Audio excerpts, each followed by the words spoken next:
بسم اللہ الرحمن الرحیم نحمدہ ونصلی علی رسولہ الکریم اما بعد فاعوذ باللہ من الشیطان الرجیم بسم اللہ الرحمن الرحیم یا ایہا الذین آمنوا کتب علیکم الصیام کما کتب علی الذین من قبلکم لعلکم تتقون وقال النبی صلی اللہ علیہ وسلم من صام رمضان ایمانا واحتسابا غفر له ما تقدم من ذنبه او كما قال علیہ الصلاۃ والسلام اللهم صل على سیدنا ومولانا محمد وبارک وسلم وصل علیہ۔ معزز سامعین، رمضان المبارک کا بابرکت رحمتوں والا برکتوں والا مہینہ شروع ہو چکا ہے۔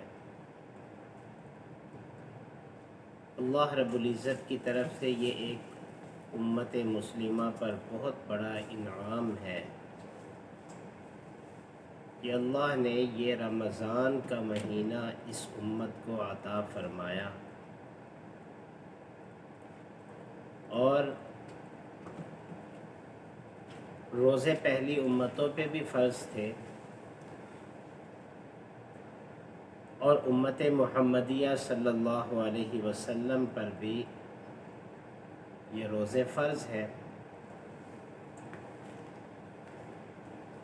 لیکن پہلی امتوں اور اس امت کے اس فرضیت کے اندر بہت بڑا فرق ہے، تفاوت ہے۔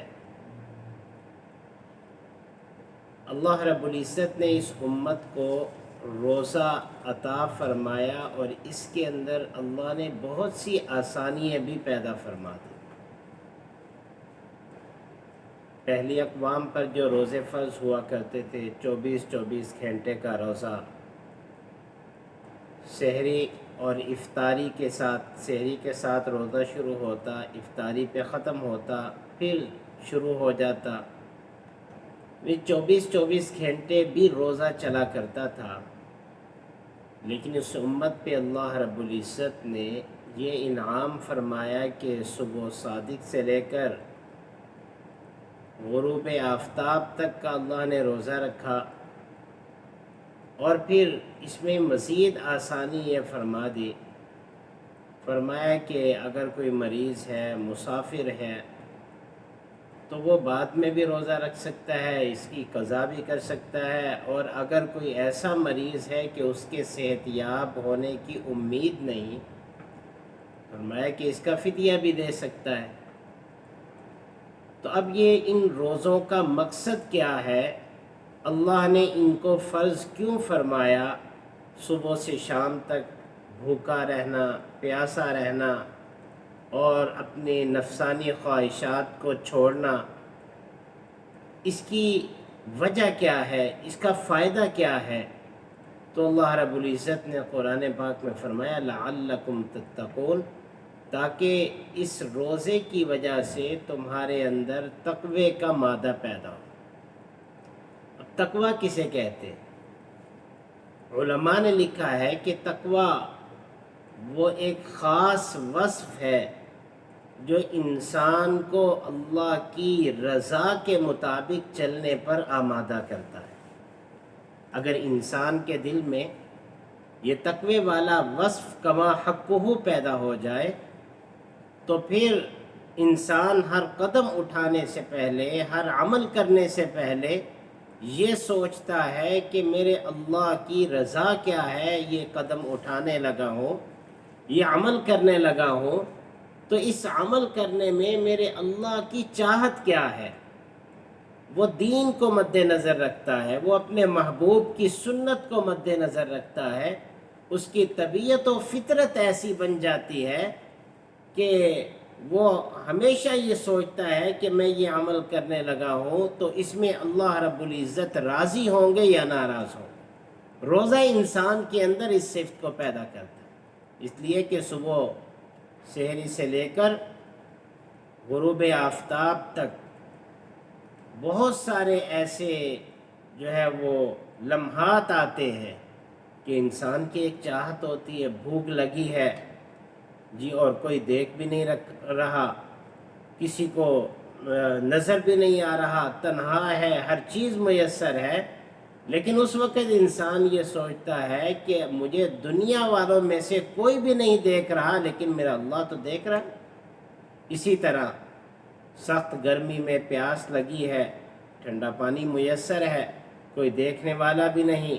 لیکن یہ پانی نہیں پی رہا، روزے کی حالت میں ہے، خیال کیا آتا ہے کہ کوئی دنیا والوں میں سے کوئی نہیں دیکھ رہا، لیکن میرا اللہ تو دیکھ رہا ہے، اور اسی کو تقویٰ کہتے ہیں۔ اور روزے کے ذریعے اللہ رب العزت اسی تقوی کو پیدا کرنا چاہتے ہیں کہ انسان کی 24 گھنٹے کی زندگی اللہ رب العزت کی منشا کے مطابق، اللہ کی رضا کے مطابق، اللہ کی چاہت کے مطابق بن جائے، کہ یہ انسان کی پھر اپنی چاہت نہ رہے، انسان کی چاہت اللہ کی چاہت کے مطابق ہو جائے۔ تو فرمایا لعلکم تتقون، یہ روزہ تم پر اس لیے فرض کیا تاکہ تمہارے اندر یہ تقوی والی صفت پیدا ہو، تمہارے اندر تقوی والا مادہ، اور جب یہ تقوی والا مادہ آ گیا تو پھر یہ انسان اللہ کی نگاہ میں محبوب بن جاتا ہے، پھر مقبول بن جاتا ہے۔ اسی لیے تو فرمایا من صام رمضان ایمانا و احتسابا غفر له ما تقدم من ذنبه، پھر اس کی اللہ صفائی فرما دیتے، جس نے رمضان کا روزہ رکھا ایمان کی حالت میں اللہ کی رضا کے لیے، جی اس نیت کے ساتھ کہ میرے اللہ کا حکم ہے، میرے مولا کا حکم ہے، اس کے حکم کے سامنے میں کھانا بھی ترک کر رہا ہوں، پینا بھی ترک کر رہا ہوں، اپنی خواہشات بھی ترک کر رہا ہوں، میں اپنے مولا کا، اپنے خالق و مالک کا حکم مان رہا ہوں۔ جب اس نیت کے ساتھ انسان نے روزہ رکھا، حضور نبی علیہ السلام نے فرمایا غفر له ما تقدم من ذنبی، پروردگار عالم اس کے سارے گناہوں کو معاف فرما دیتے۔ تو اس لیے کس طریقے سے ہمارا یہ رمضان المبارک اللہ کی چاہت کے مطابق گزرے، ہم اللہ سے مانگتے بھی رہے۔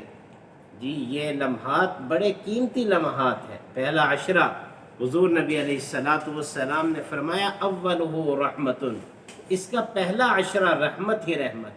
یعنی اللہ کی رحمت بندوں کو تلاش کرتی ہے۔ ساری زندگی پورا سال بندہ اللہ کی رحمت کو تلاش کرتا ہے مختلف طریقوں سے، کبھی مساجد میں اللہ کے سامنے سجدہ ریز ہو کے، کبھی قرآن کی تلاوت کر کے، کبھی صدقہ و خیرات کر کے، کبھی بھوکوں کو کھانا کھلا کے، مختلف طریقوں سے اللہ کی رحمت کو تلاش کرتا ہے، لیکن رمضان میں اللہ کی رحمت بندوں کو تلاش کرتی۔ اولہ رحمت، اس کا پہلا عشرہ رحمت۔ اب یہ پہلا عشرہ چل رہا ہے، ہم کوشش کریں کہ ہمارے دامن اللہ کی رحمت سے بھر جائے، اور روزے کا جو مقصد ہے، اللہ نے جس مقصد کے لیے اسے فرض کیا، کوشش کریں کہ وہ مقصد ہمارے دل و دماغ میں بیٹھ جائے، ہماری طبیعت میں بیٹھ جائے، اور ہم رمضان کے علاوہ کی زندگی کو بھی رمضان کے مطابق گزارنے والے بن جائیں۔ جس طرح رمضان میں روزہ رکھ کے اللہ کا خیال، اللہ کا تصور، کوئی نہیں دیکھ رہا، کھا نہیں رہے، کوئی نہیں دیکھ رہا، پی نہیں رہے، کوئی نہیں دیکھ رہا، اپنی خواہشات پہ عمل نہیں کر رہے، اسی طرح رمضان کے علاوہ ہماری 24 گھنٹے کی زندگی اس رمضان کی نہج پہ آ جائے کہ